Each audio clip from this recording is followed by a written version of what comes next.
Back to this lab problem of inclined rocks. I have already discussed with you this map, and then the same map I have used for making two different sections, that is AB and XY. Now I will make third section, that is a section parallel to the strike line. Section parallel to the strike line. Now you see, these are all inclined rocks. In this picture, what you are getting is half of the hill. The area which is covered in this map is shown here along AB section. So this is actually half of the hill. This may be continuing. This may be continuing beyond this map in this direction, and this may be a symmetrical hill. So if you have a hill with inclined rocks, and if you move around that hill, you will have different inclinations at different section which you see. Means in two of the sections you will get the exact inclination, that is true dip, and in two of the section you will get to see no inclination.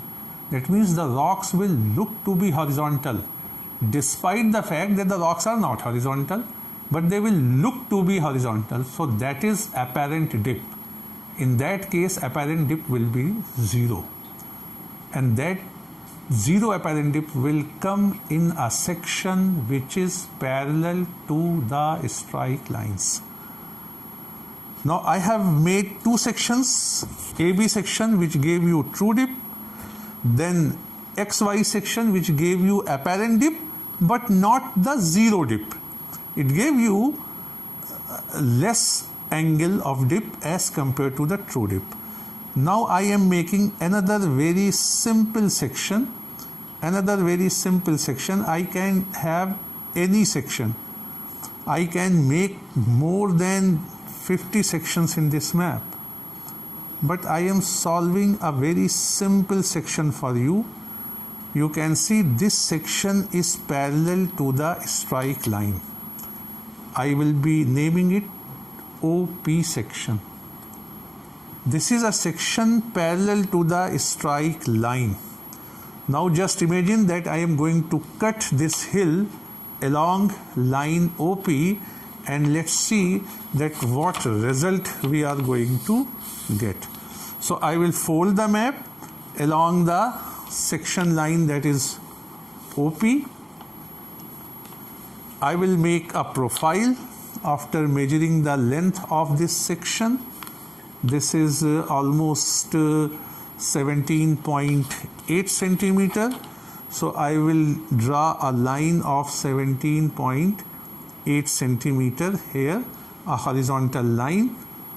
Just to keep the size of the video small, I am not putting the scale in correct form at the end of your map, just to save time and save memory, so that the video is not very long and it can be uploaded easily.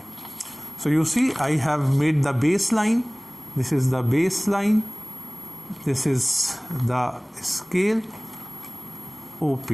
So I will be using the scale directly. Now I have again put the map here.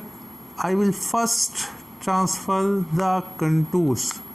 I am just transferring the contours, not the contact. Please remember that at baseline we will be transferring only and only contours. So this is the last contour which is coming along my section. Now I will put the values. The values are 700, 600,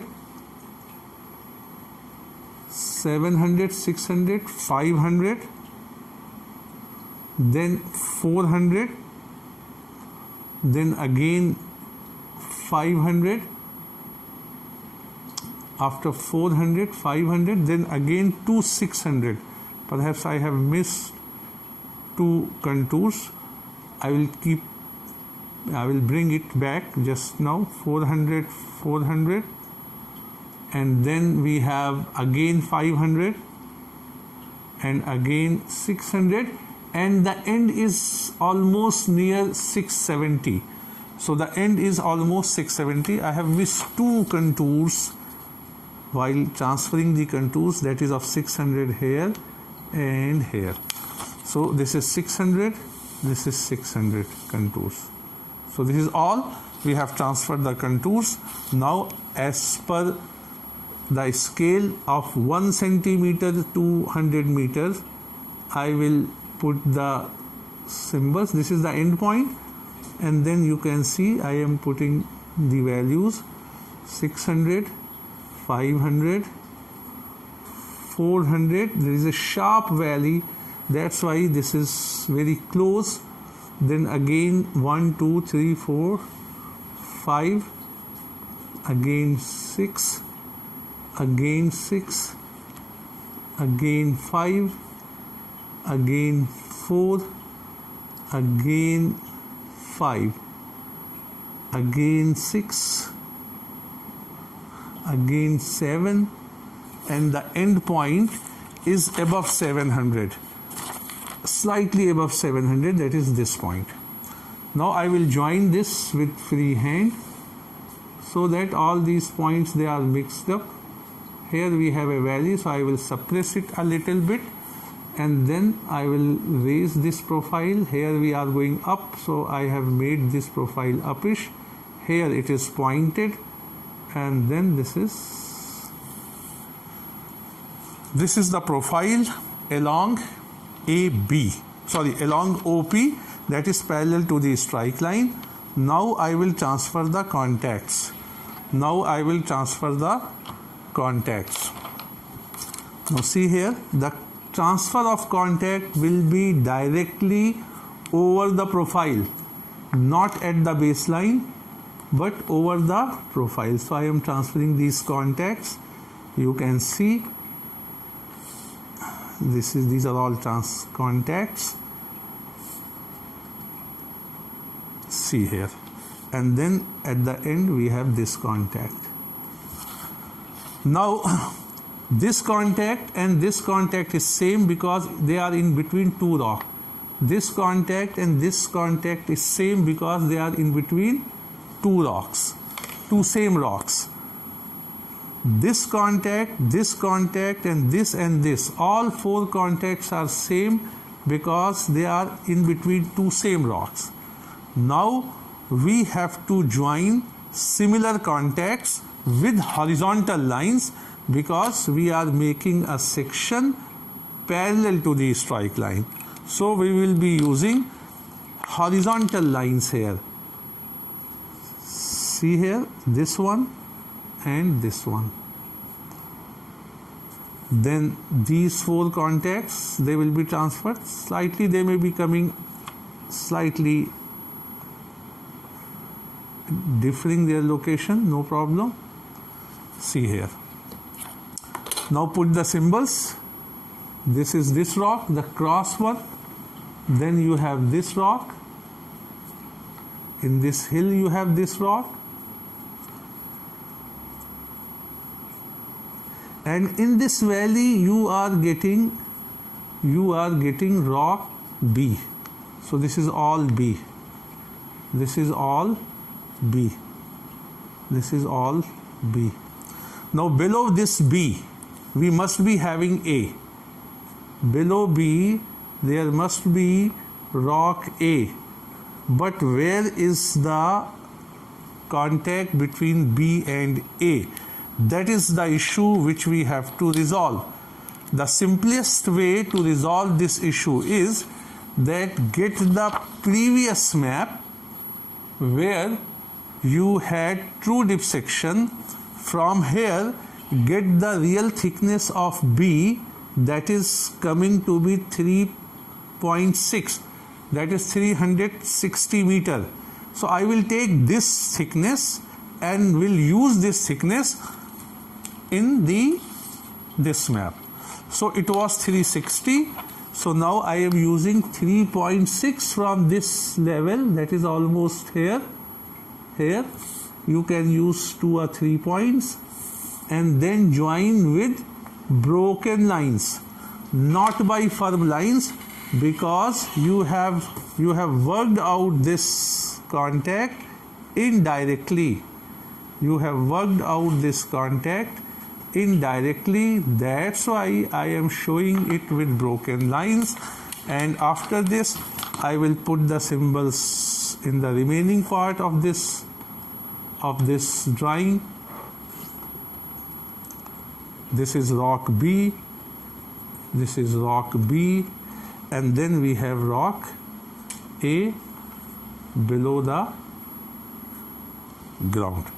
This is the solution along OP, which is a section parallel to a strike line, where you will get the dip, apparent dip is equal to 0 degree. That is the rocks which are inclined in reality, but they are seen here as a horizontal rock. Now again, if you start moving from O to P, you will follow this ground profile, and below your foot you will have these rocks. That is rock D, rock C, and rock B at the two ends. This is here also you have rock D, here rock C, here you have rock C only. D is missing because the ground level has gone down. Had it been higher, then you would have had got the rock D. Rock D is eroded from here because this is low-lying hill as compared to these 2 points. So this is the solution of this. Now under the ground you have all these rocks. If I ask you that if you want to make a drill hole here, if you put a drill hole here, what you are going to get and at what depth, you can suggest just by solving this map that if you are having a drill hole here, a drill hole here, you will get this sequence. You will have this sequence.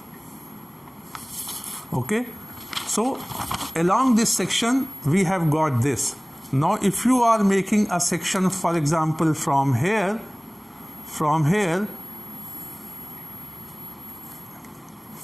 LM section, for example, here you will get only 2 rocks. If you are making a profile section here, if you are making a section at this place, you will have different rock sequence here. So this is the solution of your this section, which is parallel to the strike line. So I have solved only one section. I am just projecting some 2 sections more. You can solve it along this and see the result what you get. Okay, that's all for this video. Thank you.